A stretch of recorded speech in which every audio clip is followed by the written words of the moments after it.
Jika Yerusalem saat ini sudah diklaim oleh Amerika sebagai ibu kota Israel, itu pertanda Masjidil Aqsa akan ada dalam kehancurannya. Kiblat kita yang pertama akan terancam segera dihancurkan. Jika Masjidil Aqsa dihancurkan, maka tidak lama lagi sinagog Yahudi, istana Dajjal akan segera berdiri di tanah Betel Meuria. Israel ini sedang melakukan percepatan. Benyamin Netanyahu pernah didatangi oleh Rabi Yahudi, Rabi tertinggi Yahudi. Sudah banyak kemajuan yang terjadi. Apa yang kau lakukan bagus, progresnya luar biasa. Tapi kenapa Mesias belum juga datang? Lakukan percepatan agar Mesias segera datang. Ini percepatannya. Yerusalem diklaim menjadi ibu kota Israel, dan kalau itu sudah terjadi, Masjidil Aqsa akan diruntuhkan, maka sinagog dalam waktu singkat akan berdiri, dan jika sinagog sudah berdiri, Dajjal akan segera datang. Kedatangan Dajjal ini akan terjadi di mana mereka Zionis Yahudi akan menjadi pasukannya. Dan luar biasanya Rasulullah SAW menyebutkan bahwa pasukan inti dari pasukan Dajjal itu bukan Zionis Yahudi. Ya, maksudnya bukan mereka yang berangkat dari Israel, tapi justru adalah Yahudi dan berangkat dari lembah Isfahan, Iran, menggunakan jubah Persia. Dari sini saya paham, Syiah dan Zionis itu sama, 11-12. Ya, baik Bapak Ibu yang dirahmati Allah, Dajjal akan dipertemukan oleh Allah dengan Nabi Isa AS. Ketika itu Nabi Isa turun ketika kaum muslimin akan sholat subuh berjamaah. Wa imamukum al-Mahdi, dan imam kalian al-Mahdi, kata Rasulullah. Ketika itu qomat sudah dikumandangkan.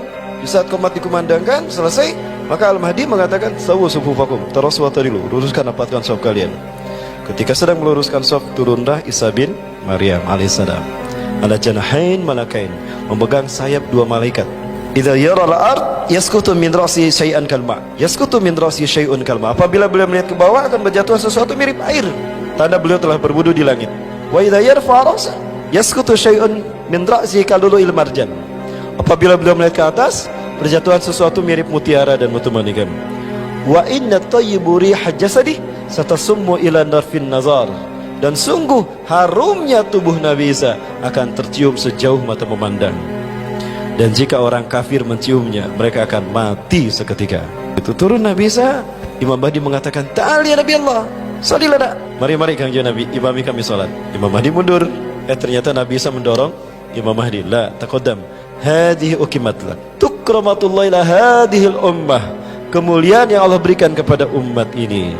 Allahu Akbar. Nabi Isa, Nabi dan Rasul Allah, makmum di belakang Imam Mahdi. Apakah ini pertanda Imam Mahdi lebih mulia dari Nabi Isa? Bukan. Tapi semua Nabi dan Rasul jika hidup di zaman Nabi Muhammad, wajib mengikuti sunnah Nabi Muhammad sebagai makmum. Siapapun yang memimpin penegakan sunnah Nabi Muhammad sallallahu alaihi wasallam. Ini kemuliaan yang Allah berikan pada kita. Selesai sholat subuh berjamaah, Isa bin Maryam mengatakan, "Iftahil bab." Buka pintu masjid itu. Ketika pintu masjid itu dibukakan, maka tampaklah Dajjal dengan 70.000 orang Yahudi dari lembah Isfahan, Iran, menggunakan jubah Persia. Ya, Yahudi Iran, berarti Zionis Syiah. Ya. Ketika pintu terbuka, maka aroma tubuh Nabi Isa menghantam 70.000 tadi.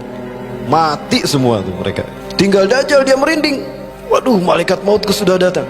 Andaikan Isa bin Maryam membiarkan Dajjal tanpa membunuhnya, maka Dajjal akan mati sendiri. Maka lari dia dari Aleppo, dari pintu Menara Putih, dari masjid bermenara putih, Masjid Umawi, lari ke pintu Lut, 13 mil dari timur Tel Aviv. Dibunuhlah di Israel, di 13 mil Tel Aviv, di pintu Lut. Nah, di sanalah dibunuh oleh Nabi SAW. Nah, ketika Dajjal mati,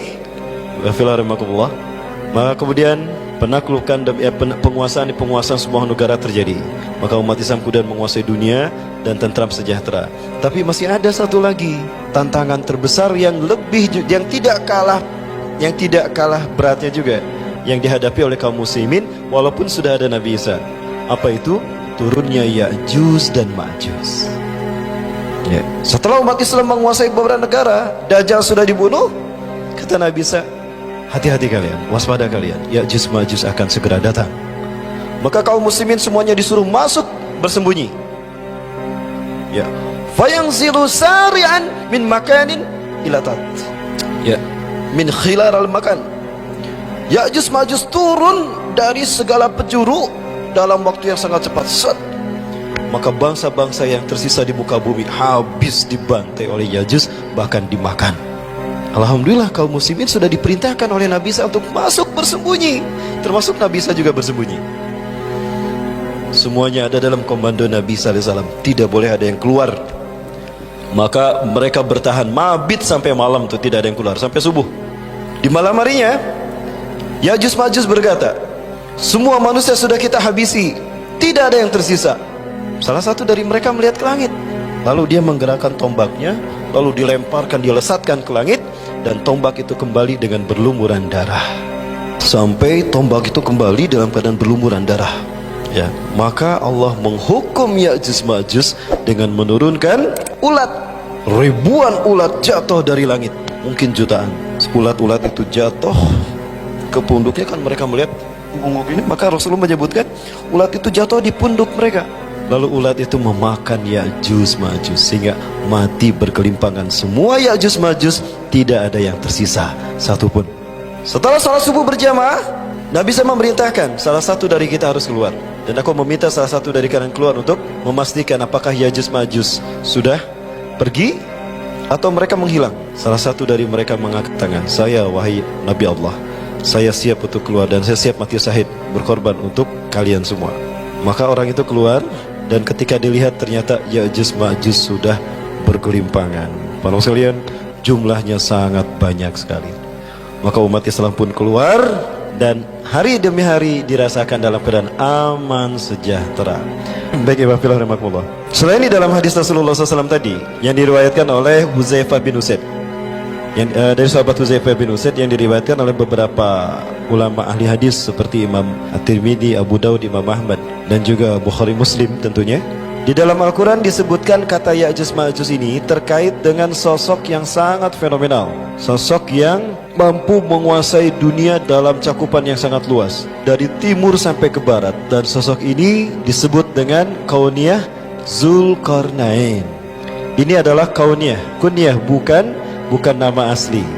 Ya Bapak Ibu, namun belakangan kita dikagetkan dengan pernyataan dari Donald Trump.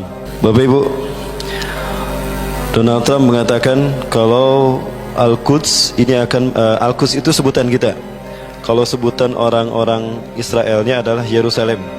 Sebaiknya kita tidak menyebut Yerusalem, karena kalau kita menyebutkan Yerusalem berarti kita mengakui eksistensi Yahudi di tanah Muslim Palestina. Betul?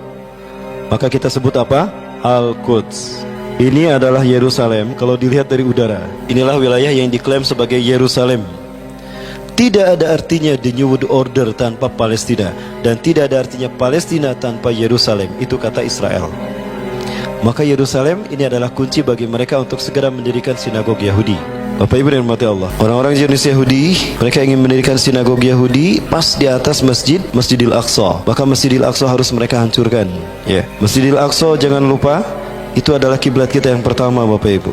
Masjidil Aqsa adalah kiblat kita yang pertama, Bapak Ibu. Maka jika kita memang komitmen dengan ibadah solat kita, maka jangan lupakan Masjidil Aqsa, karena dia adalah kiblat kita yang pertama. Di sinilah Rasulullah SAW solat menghadap ke Masjidil Aqsa selama 16-17 bulan. Ya, Masjidil Aqsa ini tidak akan pernah bisa dihancurkan kalau statusnya masih terkait dengan keputusan Oslo. Perjanjian Oslo, PBB menengahi Arab dan Israel. Pada saat itu sepakati bahwa Al-Aqsa merupakan bagian dari Al-Quds, merupakan bagian dari Old City, dan itu hak tiga agama, merujuk kepada perjanjian Umayyah yang dibuat oleh Umar bin Khattab. Ketika itu Yerusalem atau Al-Aqsa dikuasai oleh orang-orang Nasrani. Kunci Masjidil Aqsa ada di tangan pendeta Sophronius. Dan Sophronius, ketika umat Islam menguasai Yerusalem, Palestina, Sophronius tidak mau menyerahkan kuncinya, melainkan jika Khalifah Umar datang sendiri. Aku tidak akan menyerahkan kunci Al-Quds, Yerusalem, kecuali jika Umar datang sendiri. Disampaikan oleh pasukan kaum muslimin, utusan kepada Khalifah Umar. Maka Umar memutuskan, aku akan datang sendiri kalau begitu. Katakan pada mereka. Sampai beritanya kepada orang-orang Nasrani di Yerusalem, di Al-Quds, di Palestina ini. Maka geger mereka. Bayangan mereka jika seorang raja pimpinan sebuah negara yang menguasai Imperium Persia dan Romawi datang, pembantaian akan terjadi.